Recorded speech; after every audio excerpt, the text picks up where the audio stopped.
मीर सजावल भुनाता हुआ drawing room से निकला था। साजिद, गाड़ी निकालो, उसने दालान में खड़े होकर करख्त आवाज में हुक्म सादिर किया। उसने गाड़ी में बैठते ही फुल स्पीड में हवेली का दाखिली दरवाजा पार किया था। वो लम्हे की भी ताखीर किए बगैर दनदनाता हुआ जरताज के घर पहुंचा था। उसने ब्रेक लगाए तो टायर्स के चिरचिराने की आवाज दूर दूर तक सुनाई दी। मीर सजावल ने हाथ बढ़ाकर दरवाजे पर दस्तक दी तो दरवाजा खुलता चला गया। नजरों के ऐन सामने जरताज पलंग पर सर झुकाए बैठी थी, जबकि जरीना कमरे के दरवाजे में इस्तादा थी। जरताज पर पहली नजर पड़ते ही मुश्तल्प जज्बात पर ओस गिरने लगी। दीन मोहम्मद, जो जरताज के पलंग के पास ही खड़ा था और जरताज का ब्रेन वॉश कर रहा था, खटके की आवाज पर मुड़कर देखने लगा। मीर सजावल पर नजर पड़ी तो दौड़ता हुआ दरवाजे तक पहुंचा। जरीना भी चंद कदम आगे आ गई थी। क्या मैं अंदर आ सकता हूं? उसने सलाम के बाद गंभीर आवाज में इजाजत तलब की। साईं, आपका अपना घर है, उसने खुशामदी अंदाज में कहते हुए रास्ता छोड़ दिया। मीर सजावल भारी कदम उठाता अंदर दाखिल हुआ और जरताज के पलंग से कुछ फासले पर खड़ा हो गया।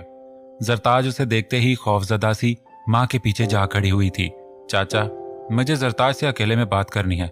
इस बार मीर ने इजाजत तलब नहीं की थी। दीन मोहम्मद को आगाह किया गया था और जरताज की तरफ कदम बढ़ाए। जी साईं, आप ही समझाएं, हमारी तो किसी बात का इस पर कोई असर नहीं हो रहा। दीन मोहम्मद ने आस्तगी से जवाब दिया कि उसके सिवा उसके पास कोई और चारा नहीं था। मीर ने बढ़कर जरताज का हाथ पकड़ा और मां का पल्लू हाथ में दबोचे खड़ी थी। मीर ने उसे पल्लू छुड़ाया और कमरे में ले गया। जरताज ट्रांस की कैफियत में उसके साथ खींचती चली गई। उस बेईमान को इतने दिनों बाद रूबरू देखने पर सांसें भी रास्ता भटकने लगी थीं। जख्म फिर से टेस देने लगे थे। मीर सजावल के कपड़ों से उठती मशहूर कुन खुशबू गए दिनों की याद दिला गई। आंखें यकबार गई आंसुओं से लबरेज हो गई। 2 हाथ मारूंगा तो सीधी हो जाओगी और दिमाग भी ठिकाने पर आ जाएगा, जो जरूरत से कुछ ज्यादा ही चल रहा है। 4 दिन मुझसे दूर क्या रही हो, जुबान कैंची की तरह चलने लग गई। इस जुबान को खींच लूंगा जिससे तुमने मेरे बाप के सामने मुझसे शादी से इनकार किया है। मीर सजावल ने कमरे में दाखिल होते ही उसका मुंह दबोच लिया। जरताज ने उससे नजरें नहीं मिलाई थी। सर झुकाकर आया हूं, माफी मांग रहा हूं, अपनी गलती तस्लीम कर ली है, एतराफ भी कर रहा हूं और इजाला भी करना चाहता हूं। पूरी दुनिया के सामने बेइज्जत किया है तो सबके सामने इज्जत से अपना भी रहा हूं, इसलिए रिश्ता भेजा है। ऐसा आशिक कहीं मिलेगा? मेरे रिश्ते से इनकार करने की तुम्हारी हिम्मत कैसे हुई? मीर की उंगलियां जरताज के गालों में धंसी जा रही थीं। जानती नहीं हो कि तुम सिर्फ मीर सजावल की हो? अगर भूल गई हो तो याद दिला देता हूं। मीर दांत भींचे गजबनाक से गोया था। यकदम ही उसके चेहरे पर झुक गया। जरताज फड़फड़ाने लगी, मगर मीर ने पूरी कुव्वत से उसे जकड़ लिया था। अब शादी तक अपना मुंह बंद रखना, वरना शादी के बगैर ही ले जाऊंगा और जिंदगी भर ऐसे ही अपने साथ रखूंगा। फिर कोई शिकवा जुबान पर लाई तो वो हशर करूंगा, जिंदगी भर याद रखोगी। मीर ने पीछे हटते हुए उसे धमकाया। मैं इनकार करूंगी, 1 बार नहीं 1000 बार करूंगी। आप क्या समझते हैं इस तरह डरा धमका कर मुझे राजी कर लेंगे? मैं अब हरगिज भी आपकी नाम नेहाद मोहब्बत के झांसे में नहीं आऊंगी। जरताज ने उसके पीछे हटते ही अपनी बेकाबू होती सांसों के दरमियान नफरत से कहा, मुझे आपसे शदीद नफरत है। मेरा तमाशा बनाने के बाद आपको मेरी इज्जत का ख्याल आया है? जब मैं आपकी मिन्नतें कर रही थी तब ये मोहब्बत कहाँ सोई हुई थी जो अब यकदम जाग उठी है? आपको उस दिन एक बार भी इस मोहब्बत का ख्याल क्यों नहीं आया था? मेरी जात इतनी राज़ा थी कि आपने एक पल में रौंद डाली। उस दिन आपने मेरे जिस्म को ही नहीं, मेरी रूह को भी जख्मी किया था। मेरे मान को, मेरे भरोसे को तोड़ा था। मेरी आंखों से ख्वाब नोच लिए थे। उस दिन जिस तरह आपका जमीर मर गया था, उसी तरह अब मेरे एहसासात भी मुर्दा हो चुके हैं। जरताज ने सिसकियों के दरमियान उसका गिरेबान पकड़कर पै दर पै कई थप्पड़ जड़े। फिर वो रुख मोड़ गई थी। मीर के होंठों पर मुस्कुराहट रेंग गई। मोहब्बत ही तो करता हूं तुमसे, इसलिए इतनी शराफत से सर झुकाकर अपनी गलती का एतराफ कर लिया, वरना मीर सजावल अपने बाप के सामने भी नहीं झुकता। तभी तो इतनी अकड़ दिखा रही हो, मगर मुझे अकड़ निकालना भी आती है। उसने जरताज का बाजू पकड़कर रुख अपनी जानिब मोड़ा, उसका गला पकड़ लिया। मीर ने सख्ती से उसकी नाजुक गर्दन दबोच ली। जरताज की आंखें बाहर को उबलने लगी।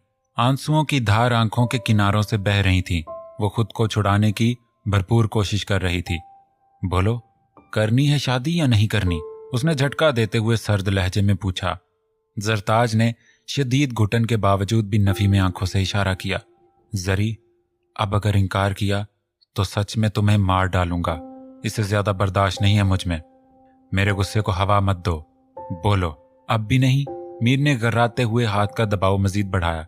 जरताज को लगा उसका दम निकलने वाला है, या फिर उसका दिमाग फट जाएगा, या वो अगले पल तक जिंदा नहीं रह पाएगी। उसने बेबसी से असबात में सर को जुम्बश दी। मीर ने फौरन उसका गला छोड़ दिया। वो कहर आलूद नजरों से जरताज को घूर रहा था। जरताज खांसते हुए औंधे मुंह पलंग पर गिरी और गहरे गहरे सांस लेने लगी। उसमें खड़े रहने की सकत बाकी नहीं रही थी। वो दोनों हाथों से अपना गला सहला रही थी। दिलबर साईं, अगर इजाजत दें तो 28 की बजाय कल ही बारात लेकर आ जाऊं? वो जरताज के बराबर में बैठ गया और भरपूर नजरों से देखते हुए मासूमियत से पूछा। उसने जरताज के हाथ गले से हटाए और खुद नरमी से सहलाने लगा। अब मेरे लिए मजीद सब्र करना नामुमकिन हो गया है। वजह से तो अब तुम अनजान नहीं रही हो। वो मुस्कुराहट दबाए ढटाई से गोया था, फिर झुक कर उसके गले पर पड़ने वाले अपने हाथों के निशानात का जायजा लेने लगा। जरताज की गुलाबी गर्दन पर उसकी उंगलियों के निशानात उभर आए थे। मीर सजावल ने उसकी गर्दन में सर घुसाकर अपने होंठ रख दिए। जरताज ने बुतक कर दोनों हाथ उसके सीने पर जमाकर धक्का दिया और पलक झपकते में दूर जा खड़ी हुई। मीर का बुलंद खूबसूरत कहकहा बेसाख्ता था। तुम्हारी नाराजगी और नफरत बजा है। शादी के बाद ये बेरुखी, कतियत, नाज नखरे सर आंखों पर उठाऊंगा। मैं तुम्हारा गुनाहगार हूं और मेरे नजदीक इस गुनाह का कफारा हमारी शादी है। वो धीमे कदमों से जरताज के पास आया और संजीदगी से कहते हुए दोनों हाथों में उसका चेहरा थाम लिया। जरताज ने आस्तगी से उसके हाथ झटक दिए। उसकी आंखें अब भी झिलमिला रही थीं। दिलबर साईं, मेरी जान हो ना, क्या तुम एक बार मुझे माफ नहीं कर सकती? मैं मरते दम तक तुम्हारा गुलाम बनकर रहूंगा। वो हाथ जोड़े आजिज़ी से मुखातिब था। मेरी तरफ देखो, ये देखो, हाथ जोड़ रहा हूं। मीर ने जुड़े हाथों को माथे से लगाया। प्लीज दिलबर साईं, मान जाओ, अब गुस्सा थूक दो। जिंदगी भर तुम्हारा हर हुक्म मानूंगा, बस एक बार माफी दे दो। वो हाथ जोड़े बोले जा रहा था। जरताज ने भी उसकी हर माफी के जवाब में फकत खामोशी को उसकी सजा मुकर्रर कर दिया था। दिल में उठने वाले दर्द को दबाए उसने मीर सजावल के जुड़े हाथों पर मुकम्मल बेनियाजी जाहिर की। मीर चंद लम्हे आस भरी नजरों से उसे देखता रहा, फिर सर झटक कर खामोशी से अपने सिल्की घने बालों में हाथ फेरता हुआ पलट गया। अरूश सूप का प्याला एक हाथ में थामे दूसरे हाथ से शाह को सूप पिला रही थी। अरूश, ये सूप तुम खुद बनाकर लाई हो? शाह ने जरा मुख्तलिफ जायका महसूस किया तो उसका हाथ रोककर इस्तफसार किया। जी यार, घर में इतने नौकर हैं, तुम क्यों खुद को इतना थकाती हो? दिन रात मेरी खिदमतों में लगी रहती हो और जब थोड़ी सी देर के लिए घर जाती हो तब भी आराम नहीं करती। शाह कदरे गुस्से से बोला। उफ, सूप बनाने में कैसी थकन, झटपट बन जाता है। उसने चुटकी बजाकर शाह को मुतमईन करना चाहा। मगर मुझे तुम्हारा ये सब काम करना पसंद नहीं, प्लीज कुछ तो मेरे दिल का ख्याल करो। शाह का अंदाज इल्तिजाइया था। अच्छा ना, अब नहीं करूंगी, मगर अब ये तो खत्म करें। उसने प्याले की तरफ इशारा करके शाह को टालने की कोशिश की। घरेलू कामकाज से तुम्हारे मखमली हाथों पर जरा सी भी खराश आई तो मुझसे बर्दाश्त नहीं होगा। वो प्याले को परे करते हुए संजीदगी से बोला। शाह की सुई वहीं अटकी हुई थी। अच्छा बाबा, अब नहीं करूंगी, ये तो खत्म करें। फिर घर जाकर पैकिंग भी करनी है, हो सकता है थोड़ी शॉपिंग भी करनी पड़ जाए। आपकी यूके की फ्लाइट में चंद दिन तो रह गए हैं, आपको याद नहीं? अरूश ने स्पून उसके मुंह की तरफ बढ़ाते हुए कहा। मुझे कहीं नहीं जाना। शाह ने न रूठेपन से जवाब दिया। क्यों नहीं जाना? क्योंकि मुझे मालूम है मेरा इलाज कहीं नहीं है। मुझे सारी जिंदगी इसी माजूरी के साथ गुजारनी है। उसने मायूसी से कहते हुए चेहरा दूसरी तरफ मोड़ लिया। शाह, प्लीज मेरी तरफ देखें, आप पर इस कदर मायूसी सूट नहीं कर रही।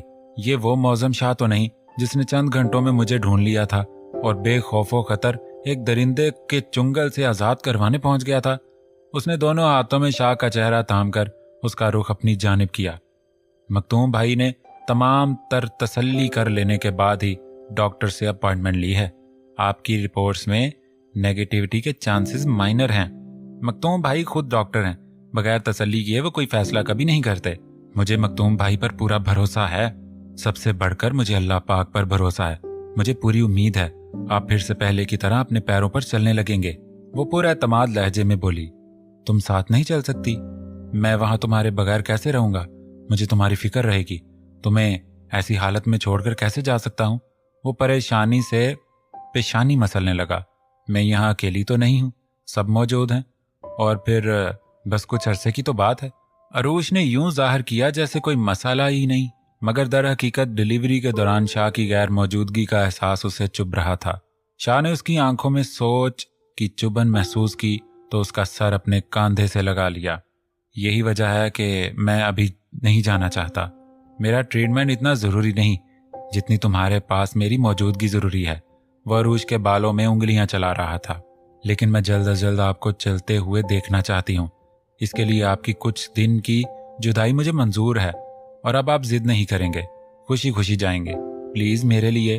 अरूश ने उसके होंठों पर उंगली रखकर बात मुकम्मल की। शायद मैं तुम्हें छोड़कर कभी नहीं जाता, मगर तुम्हारा ये अंदाज बहुत खूबसूरत है, शाह ने मुस्कुराते हुए कहा और उसका हाथ थामकर उंगली को लबों से लगा लिया। मीर सब्तीन ने शहराजी विला के सामने गाड़ी रोकी तो गार्ड को हैरत से गश आने लगा। मखतूम शाह घर में मौजूद हैं? मीर सब्तीन ने मुस्कुराते हुए दरियाफ्त किया। वो गार्ड की हैरत पर खासा महफूज हुआ था। जी बिल्कुल मौजूद हैं, गार्ड ने मौत बहाना कहते हुए दरवाजा खुलवाया। मीर सब्तीन अंदर गाड़ी बढ़ा ले गए। वो गाड़ी पार करने के बाद मुलाजिम की रहनुमाई में वसी और अरीज ड्राइंग रूम तक पहुंचा था।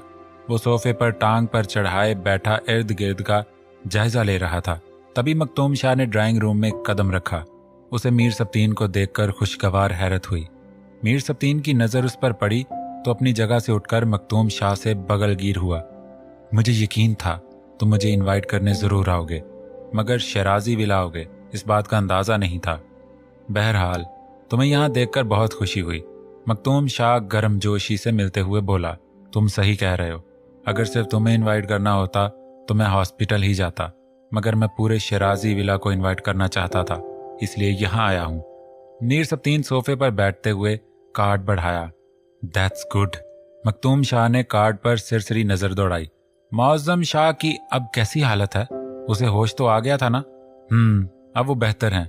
इम्प्रूवमेंट तो कोई नहीं, लेकिन मैं उन्हें नॉरवुड लंदन के हॉस्पिटल में ट्रीटमेंट के लिए ले जा रहा हूँ। इंशाल्लाह वहाँ उनका इलाज अच्छे तरीके से किया जाएगा। वहाँ के स्पेशलिस्ट से मेरी बात हो चुकी है। मखतूम शाह ने तफसीलन जवाब दिया। इसका मतलब है तुम शादी भी अटेंड नहीं कर सकोगे, क्योंकि शादी के फंक्शंस 2 दिन बाद स्टार्ट हैं। मेहंदी तो अटेंड हो जाएगी, फ्लाइट में अभी टाइम है। पूरी शादी तो अटेंड नहीं कर सकूंगा, जिसका मुझे बेहद अफसोस रहेगा। आखिरी जुमला उसने दिल में कहा था। वो तसव्वुर की आंख से रानिया को सजा संवरा देख रहा था। मीर सजावल ने बहुत अक्लमंदाना फैसला किया है। उसके फैसले पर मुझे दिल से खुशी हुई है। इस फैसले से जरताज की खोई हुई मासूमियत तो वापस नहीं लौटेगी, मगर माशरे में उसे इज्जत और मुकाम जरूर मिल जाएगा। मीर सजावल का नाम उसके नाम से जुड़ जाएगा तो लोगों के मुंह खुद ब खुद बंद हो जाएंगे। मखतूम शाह ने मीर सजावल के फैसले को दिल से सराहा। मीर सजावल का फैसला हकीकतन बेहतरीन है। उसने एतराफ करके हम सबको ही हैरान कर दिया है। मुझे तो उससे इतनी जज्बातियत की भी उम्मीद नहीं थी कि वो ये सब कर गुजरेगा, क्योंकि वो हमेशा से character wise neat and clean ही रहा है। फिर न जाने क्यों उस पर यह शैतानियत सवार हुई। बहरहाल वक्त रहते उसे अपनी गलती का एहसास हो गया। ये ही बहुत है। मीर सब्तीन भी उसका हम ख्याल था। यार अब इजाज़त दो, बहुत काम पड़े हैं। शादी मीर साहब के शायाने शान होनी है और वक्त उनकी ख्वाहिश के मुताबिक बेहद कम है। मीर सब्तीन ने चाय ख़त्म की और जाने की इजाज़त ली। अम्मा से तुम्हें ज़रूर मिलवाता, वो तुमसे मिलकर बहुत खुश होती, मगर उन्हें हवेली के इस हिस्से में आने की परमिशन नहीं है। वो अक्सर पुरानी बातों का जिक्र करते हुए तुम्हें याद करती हैं।